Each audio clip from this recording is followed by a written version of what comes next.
Gihisgutan ang pagkapari ni Jesus nga pariha sa pagkapari ni Melchizedek. Si Melchizedek matud pa sa unang pagbasa nitungha rato siya nga dili gikan sa tawhanon nga gahom. Nya nawa ra sa to siya dili tungod kay gipahunong siya sa tawhanon nga otoridad. Muna nga gitawag to siya pari nga gikas Ginoo. Nya panahon nahitabo ni panahon ni Abraham. Pag-abot ni Kristo, way laing pari nga mahuna-hunaan nga masumpay sa pagkapari ni Kristo, mao si Melchizedek. Ang pagkapari nga dili na gyud mawagtang, mura ba og indelible mark, dili mawagtang. Karon kining among pagkapari nga giordinahan dinhi sa atong Catholic Church, gitawag sad mi og pari hangtod sa kahangturan. Okay ra ninyo magpari ko hangtod sa kahangturan? Ha? Di pwede og hudongon ko ni akong pagkapari sunod tuig. Pwede man may mo retire sa among active nga pagkapari. Gani ako, na naman ko'y plano nga o pananglitan, buhion pa kos Ginoo o niya. Ang aning among assignment, 6 years man eh. O tagaan pa ko laing assignment nga 6 years, next pagyod o pananglitag buhi pa ko, dili na ko mudawat og assignment. Mo retire na ko isip active priest, pero hangtod pagkamatay pari ra gyud ko. Diha ni komedya nako, may bitaw pa der mo retire ka kay by that time mga 68 years old ka or 67, pwede pa ka magminyo. Naku, dili pwede pari magyapon ko, di lang ko mo active nga assign pa ko parokya. Ay gusto ko nga mo relax nga kana bang magpuyo na lang ta nga ordinaryo. Pero ang pagkapari hangtod ginas kamatayon. Bisan pagani ka ng ubang mga pari nga naminyo kay kuan ba murag nasa sila'y nahuna-hunaan giordinahan na unya naminyo. Sa ato anang perspective sa simbahan, pari gyapon na siya. Dili na lang matagaan og official nga function sa atong simbahan. Pero in the real sense, pari gyapon na siya. Mao na siya. Pari hangtod sa kahangturan. Unsa may hinungdan na ang pari, importante man nga dili gyud siya mo hupas o dili siya mo expire ang pagkapari sa mas pagkapari ni Kristo. Ang pari manggod, ang iyagyong unang buhat, mao ang pagluwas sa kalag o pagluwas sa tao. Kana bang pinaagi sa iyang pagampo o pagsakripisyo, mahatagan o kaluwasan ang tao. Mo nang dinhi sa simbahan, niya ang mga sakramento nga makaluwas gikan sa bunyag hangtod gyud sa paghilog sa masakiton. Ang makabuhat ana ang pari ra nga giordinahan. Unya ron pananglitan og naa dihay luwasonon, niya natug ko, niya pukawon ko, maingon ko pabalika lang ugma. Dan hiluganan ba or bisan gusto mo kumpisal ana kay hapit na gid siya mamatay. Di atong pakumpisalon aron mamatay dayon nga luwas. So mo ang among pagkapari 24/7. Pero mo kinahanglan sa tamo pahuway. Pero dili na pasabot nga ni pahuway ang pari. Kung madapag arrange nga pwede ugma na lang na. Pwede ra. Sige, ugma.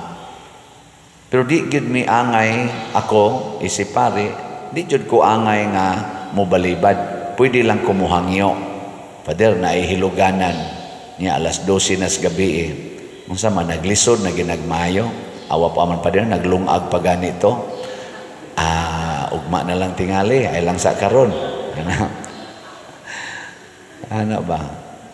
Di usag kausag gidali-dali pader adto agyod kay hapit na gyud kuno. Ana di ngadto nako. Sus ang naghuna-huna ra day nga hapit na ang asawa, tiguang na sad. Pag abot nako dito ang bana nga masakiton di man magpahilog. Gahigda na, diyan ang pari, ana, mutakilid bitaw ni bukot sa habol, wan agyud mutagad nako. Gahuwat kog 30 minutos o kanus agyud mutakilid og balik di man gid siya. Sige ang sangbit na dugay. Sige pader kana ganing amo lang usa ning kumbinsihon. Kasurok is akong dugo. Gisekreto na kog tawag ingko. Nganong gidali-dali man ko ninyo? Wa di na ninyo sabuta daan ang masakiton siya. Wa pader kay wa man gina siya simba-simba amo na lang sa da pader basin bagmadaba kung naana gyud ang pari. Ayaw sa ginanaa, no? Respeto sad ang pari.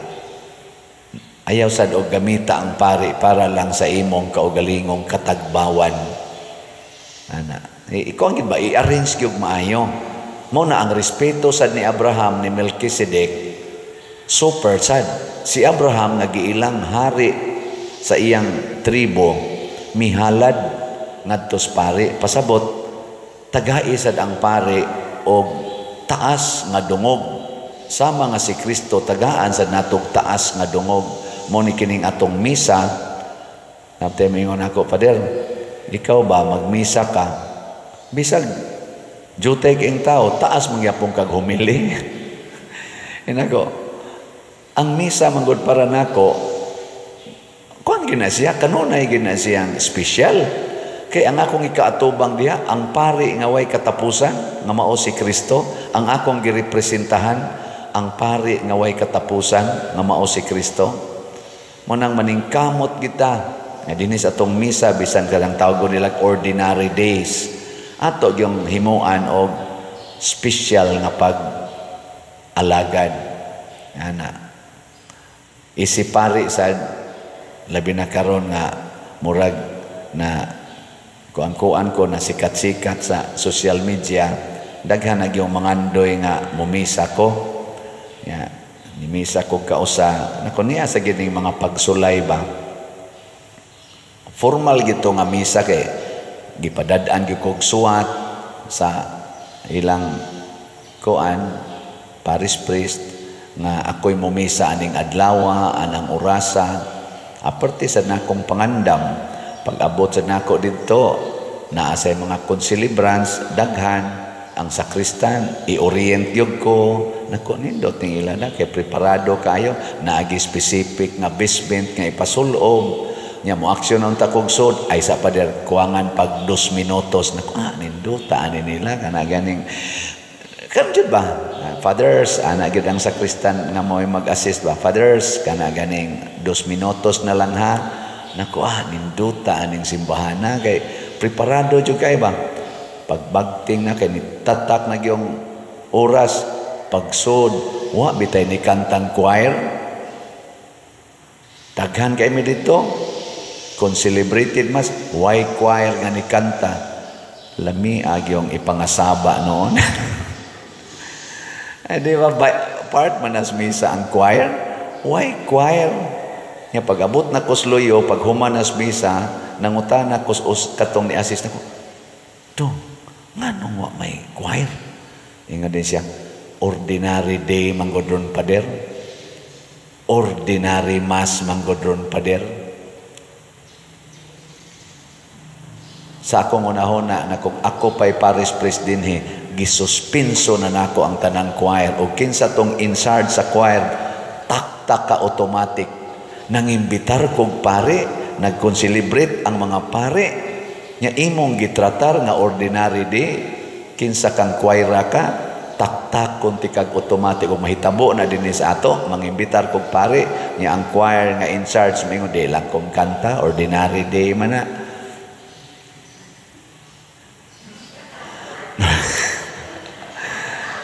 Labi nagmingon ordinary ra man nga misa ana Na, nagyog balik dire, taktakon tagyog ka. Wa ka maghuna-huna nga nangimbitar kog pare, dili ni taga-ato, nya naa pag ni apil nga may rabantag jutay, more than 10 ka mga concelebrants, nya human na paginang sakristan nga magsigig diktar nato og unsang orasa mosuod, unsay basement isulob. O niya ra di ay ang choir di ay moingon ra ordinary mass man na, ordinary schedule naman na. Ingon din sakristan, sorry kay Pader, sorry kay Pader, sorry kayo. Nako dong, klaro halang yan na ninyo sunodong. Kaya mura wa ko kauyon por tinatong kunuhang pangandam niya ang resulta ra di ay wa ray mo kanta. Ana. Maurasad na ang gibati ni Kristo. Ingon siya, por tinatong pangandam aning adlaw igpapahulay. Aron jud kunuhay atong i-honor ang adlaw igpapahulay. Ni ay taong masakiton, kuyos og kamot, dugay na ni sad siya nga gustong mo apil sa atong activity sa adlaw igpapahulay, pero kuwangan ang iyang pagpractice kay masakiton siya. Dili na to ayuhon tungod lang kay adlaw igpapahulay. Hay may mas unahon nato ang paghimo sa selebrasyon nga kitay nakauyon o ang paghatag og kaayuhan sa nanginahanglan. Ang Ginoo mga igsoon, number 1 gid niya the needs of others. Second, the need of myself. Secondary raning atong self compared to others. Sige, lingya imong tupad. Lingya ba imong tupad? Ingna, sugot ka. Ingna ba? Sugot ka, alagaran ti ka. Ayun na ka no. Ayun na, sugot ka, ako kang alagaran. Nyagdigay siya mo sugot, ay pamugos. Nga mamugos man ka nga. Siya may important. Buang ka di ko paalagad ni mo. Ay pamugos. Pareha sa anang asawa. Nya mo alagad ka sa imong bana, pero ang imong bana masuko nga imong alagaran, ayaw pamugos. Kay basig ang iyang gusto mo alagad niya ang silingan. Di ba? Kay priority man nimo ang kalipay sa others. Ayaw gipamugos ang imong kaugalingon. Ana, nya kamo di mo mamugos, kamo mga ginikanan, pananglitan ang inyong alagaran, ang inyong mga anak, nya ang inyong mga anak gusto nga dili magpaalagad ninyo, ayaw lang sad mo pamugos, magyaw-yaw man sad mo. Iandam lang ang imong kaugalingon, ingna lang kung saan ka masaya, suportahan takan. Ana no?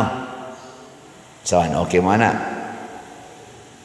Nya iniingon ako nga nagpatambag, Pader, gusto biya jud ako magkahiusa mis akong pamilya, sila may dili gusto nako, Pader. Unsa may akong buhaton, nagtinarong man unta ko, Father, nganong ila madyo kong i-reject. Murag bana mating ito siya, nya nagkasinabot iya mga anak o ang iyang asawa nga dili na siya dawaton o man siya musulti o unsa gid tinuod nga rason, pero matod pa niya gusto kita siya makikhiusa, nya di na mo kuno siya dawaton. Inako, dawata lang sila nga wa mo dawat nimo. Nindot no? Dawata sila nga wa mo dawat nimo. Og hangtod ka mamatay, pabiling buutan nga sakop sa inyong pamilya, bisan pa man dili na ka makaduol nila. Pero sila ibutang kanunay sa kasing-kasing. Nako, naamang na Brad, ang relationship nga tinud-anay naanas kasing-kasing. Niya ang tanawon sa Ginoo ang kasing-kasing. Higugma lang sila nga wa mahigugma nimo. Moabot rang panahon, mudot ng imong gugma ngadto nila, kay nganuman dad-o na ni Kristo ang imong gugma ngadto sa ilang kasing-kasing. Kay si Kristo magtan-aw man sa atong panginahanglan, labi na jud maghilak na ka, nya wa kanila dawata, nya ikaw naghilak na ka, nya naa lang gyapon nimo ang paghigugma nila. Ang Ginoo nga nagtan-aw ana, di siya makatugot nga magpabili na. Moabot yung panahon nga iya kang tagaan sa kalipay. diha sa tuybana nga wa natagdas asawa, buwagan, kay bawo masaghain ka puyo. Akong giingnan, adto dito sa balay, nyag dili ka tagdon, ayaw uli. Asawa mo na nimo, ay jog uli. Ni siya niya, Pader, ang akong kaon, ako ay kaon. Diha lang jud ka ba sa pultahan ba ka or sa gawa sa balay, ipakita gyud nga muunong kaniya. Abot siya alas 4, wa jud ko no mo gawas. Sige panugon sa ilang tingitong anak, papulian na ng panuway, papulian ng yawang dako. Adi magi siya mo uli, ni abot na jud ko no og alas 11 gabi, mingaw na kayong palibot, wa gi siya mo uli. Pagka alas 12 ko no, ning abli ang pultahan, ni gawas ang iyang asawa og ningon, unsa man magpakamatay ka diyang buanga ka, nung naman ka dis gawas, so dire. So din dito, namingaw din kinabuhi. Buang ning asawa, sige ting tugli-ili og mugawas bagyo niya. Kinsa bagoy di maluoy ana nga tuwa galingkod. Sukad pa alas 4 sa kadlawon, alas 12 na sa gabi. Ang kumausad na ang Ginoo, naaragid siya galingkod sa atong tupad, naghuwat siya kanus-an nimo siya hangyoon og dawaton, aron iya tang patagamtamon sa iyang kaayo. Diya sa kausa sa una nga, ako rin na istorya ninyo no, nga kalitan lang kong biya sa akong uyab. Yawan agad mo tagad ba, nya nakig-uyab ba ting ituglain siya, kig-uli sa iyang ex. Nya mao tong ako, gahuwat yun ko nga iya kong sultihan na buwag nami. Iwa magi siya mo sulti, niingon dahil ko sa kong kaugalingon, kung dili ko niya personalon og sulti nga buwag nami, siya lang yapoy akong uyab, Lord. Pero gahilak ko, ingon ko nga magpabilin kong buutang uyab sa akong nayabag na uyab. Og tuod man, nagkauli ragin mi, yaks. Nindot nindot paminahon. Ano ba? Pero agi jog hilak-hilak. Hilak ba? Hilaki lang. Ana, ang Ginoo kakita man ana, nya iya ra man ang ipadadon ditong imong mga panginahanglan. Muna ingos Kristo, unsa may maayong buhaton sa adlaw ipapahulay, ang pagdaot ba o ang pagtabang? Ang pagtabang. Nya kay pagtabang man, kita sad nga nahibaw nga atong gisimba mao ang hari, ang pari nga dili mo undang og tabang, mo relax lang ta. Relax lang. Tabangan datas Ginoo og ihatag niya ang the best para nato.